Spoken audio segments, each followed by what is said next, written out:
दैनंदिन जीवन में हमारा व्यवहार कैसा होना चाहिए, जिसके कारण हम स्वतः तो उन्नति के पथ पर निरंतर बढ़ते ही जाएं, साथ में हमारे संपर्क में आने वाले हर व्यक्ति को भी उन्नति के मार्ग पर अग्रसर करें। इन सभी बातों को अपने श्लोक के माध्यम से समर्थ रामदास स्वामी ने समझाया है। इसीलिए मैंने इन सभी श्लोकों का हिंदी अनुवाद करने का संकल्प किया। केवल महाराष्ट्र तक यह विचार सीमित नहीं रहने चाहिए, संपूर्ण भारत को इसका लाभ होना चाहिए। इस श्रृंखला की यह 21वीं कड़ी। मूल मराठी श्लोक: मना वासनाचू कवियेर झारा, मना कामना सांडिरे द्रव्यदारा, मना यातना थोरते गर्भवासी, मना सज्जना भेटवी राघवासी। हिंदी अनुवाद: रे मन, वासनाओं पर नियंत्रण रख, यही वारंवार जन्म मृत्यु का कारण है। स्त्री व धन की आसक्ति गर्भवास के भयंकर दुख को भी भुला देती है। यह एक बात मैं फिर से कहूंगी कि कहते हैं वासनाओं की पूर्ति न होने पर बार बार जन्म लेना पड़ता है। मृत्यु के समय मन में जो इच्छा होती है उसी के अनुसार पुनर्जन्म होता है। इस जन्म में माँ के गर्भ में तो हमें यातनाएं होती हैं, वो इसी जन्म में हम भूल जाते हैं। जन्म लेते साथ हमें गर्भवास का कोई भी क्षण याद नहीं रहता। हमारा पुनर्जन्म क्या होगा इस पर भी हमारा कोई नियंत्रण नहीं।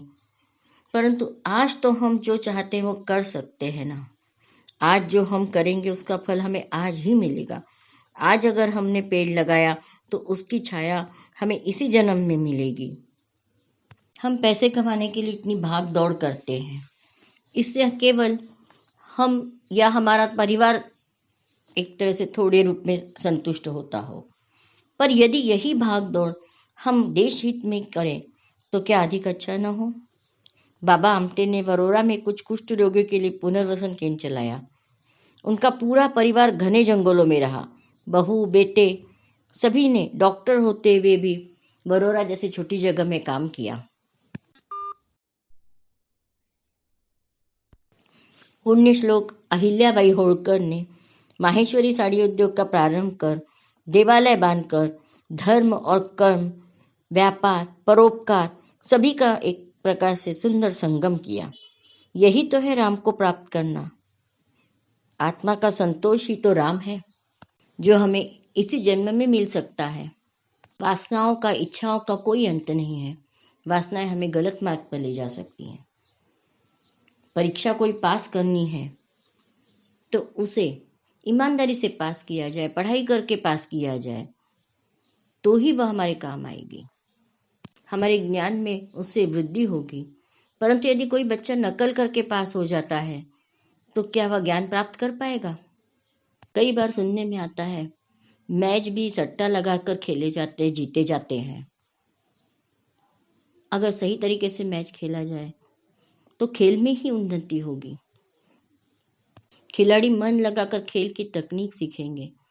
इस तरह अगर सट्टेबाजी में हार और जीत होती रही तो उस हार जीत में मुझे तो लगता है जीतने वालों को भी कोई आत्मिक संतोष जीतने का न मिले। हमें प्राप्त ज्ञान का उपयोग हम किस तरह से करते हैं, इसी में हमारे जीवन की सार्थकता है। जीवन की परीक्षा पास करनी है तो विचारों में परिवर्तन करना ही होगा। यदि हमें हम अपना राम प्राप्त करना है तो कुछ बातों का त्याग हमें करना ही होगा। सच में ज्ञान प्राप्त करना है, नकल से दूर रहना होगा। सही मायने में अगर कोई खेल सीखना है तो गलत मार्ग का अवलंबन कर जीतने की आशा कभी नहीं करना है। इन्हीं विचारों के साथ हम अपना राम, अपना ध्येय प्राप्त करने की दिशा में एक कदम और बढ़ाते हैं। जय जय रघुवीर समर्थ।